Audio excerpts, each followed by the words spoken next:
इस खूबसूरत से दिखने वाली दुनिया में कुदरत के न जाने कितने राज छुपे हुए हैं। ऐसे राज, ऐसी अनसुनी कहानियाँ जो अपने आप में एक अनसुलझी पहेली है।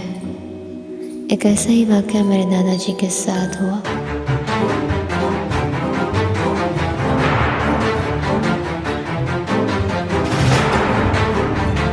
साइट विजिटिंग के लिए मेरे दादाजी अक्सर नई जगहों पर जाया करते थे, लेकिन इस बार जिस जगह पे वो गए थे वहाँ से वापस आ पाना मुश्किल था।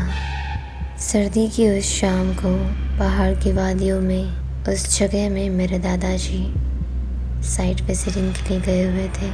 उस पूरे इलाके में दूर दूर तक सिवाय एक पुराने घर के और कुछ नहीं था।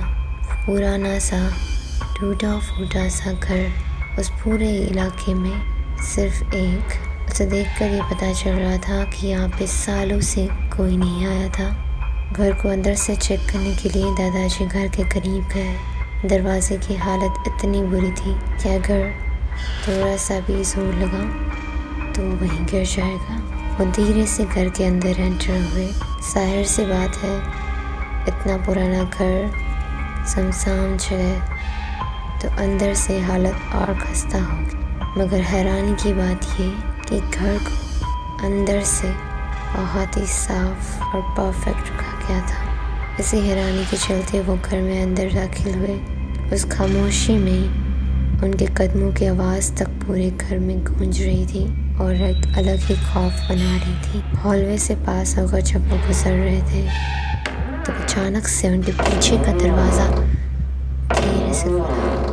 उस तरफ जब उनका ध्यान गया तो वो उसकी तरफ बढ़े। उन्हें ऐसा महसूस हुआ कि यहाँ पर उनके अलावा भी कोई है। इसी कश्मकश में वो आगे बढ़ रहे थे। कमरे के अंदर कोने में एक टूटी हुई खिड़की और उस खिड़की से आ रही हल्की सी रोशनी से कमरे का हाल दिख रहा था। पुराना सामान और कोने में एक चेयर। उस चेयर पर कोई बैठा हुआ था। दादाजी ने उसे आवाज़ दी, लेकिन दूसरी तरफ से कोई जवाब नहीं आया। दूसरी बार भी जब उन्होंने पुकारा तो कोई जवाब न आने पर वो उनकी तरफ आगे बढ़े।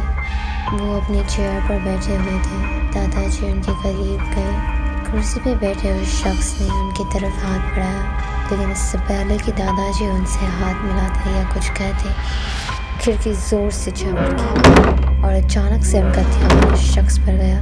रोशनी में उस शख्स की हालत नज़र आई।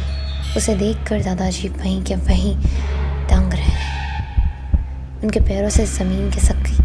अचानक से ऐसी चीज़ देखकर वो बहुत ही घबरा गए थे। उन्हें समझ नहीं आया कि उन्हें क्या करना चाहिए। उन्होंने जब उस खबीस को अपने सामने देखा तो वो वहीं थम से गए थे। एक इंसान जिसका सर ही नहीं, सिर्फ बॉडी है, एक ऐसे इंसान के सामने वो खड़े हुए थे। उन्होंने फटाफट वहाँ से बाहर जाने का सोचा। किसी तरह हड़बड़ाहट में अपने आप को संभालते हुए वो उस कमरे से बाहर निकलने की कोशिश कर रहे थे, लेकिन तभी उन्हें पूरे घर में किसी के ज़ोर ज़ोरों से हंसने की आवाज़ आने लगी। लेकिन आखिर वो आवाज़ कहाँ से आई थी, क्योंकि जिससे वो सामने थे उसका तो सर था ही नहीं। किसी तरह उन्होंने खुद को संभाला और उस कमरे से बाहर निकल गए, इस बात से अनजान कि उस कमरे से बाहर एक खौफनाक मंजर उनका इंतज़ार कर रहा था।